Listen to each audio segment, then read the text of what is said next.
যেখানে ভারতবর্ষের মধ্যে থাকা পশ্চিমবাংলার বাঙালি যারা হিন্দি জানে না তারা অন্য রাজ্যে যেতে এমনিতেই ভয় পায়। সেখানে মহারাষ্ট্রের মুখ্যমন্ত্রী দেবেন্দ্র ফার্নান্ডেজের বক্তব্য হলো যে বাংলাদেশে থাকা বাংলাদেশি নাকি পশ্চিমবাংলায় ঢুকছে, এখানে আধার কার্ড ভোটার কার্ড বানাচ্ছে, আর এখান থেকে মানে পশ্চিমবাংলায় বাংলা চলে অলরেডি, কিন্তু বাংলাদেশিরা এখান থেকে মহারাষ্ট্রে চলে যাচ্ছে, আর মহারাষ্ট্রে গিয়ে ভারী মাত্রায় ভিড় করছে। এটা বিরাট একটা চিন্তাজনক বিষয়। আর এদেরকে চিহ্নিত করবে, আর চিহ্নিত করে এমন কোনো বড় করে প্রচার করবে না, যা করার ওখানে করবে। মানে ব্যাপারটা ঠিক এরকম যে আপনি ইংরেজি জানেন না, অথচ আপনি জেনে শুনেই আমেরিকায় বা ইউরোপে যাচ্ছেন বা অস্ট্রেলিয়ায় যাচ্ছেন।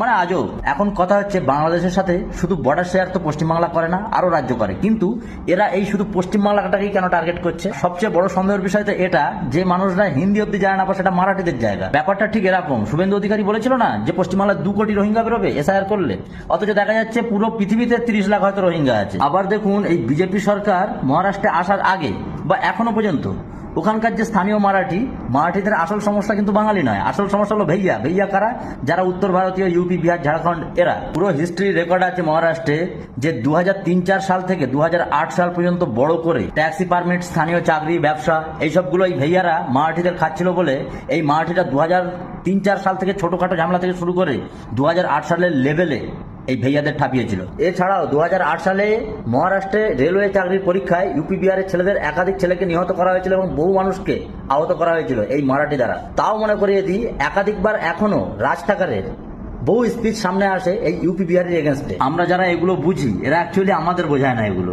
এরা অ্যাকচুয়ালি এদের ভক্তদেরই বোকা বানানোর জন্য এই কথাগুলো বলে। জয় বাংলা।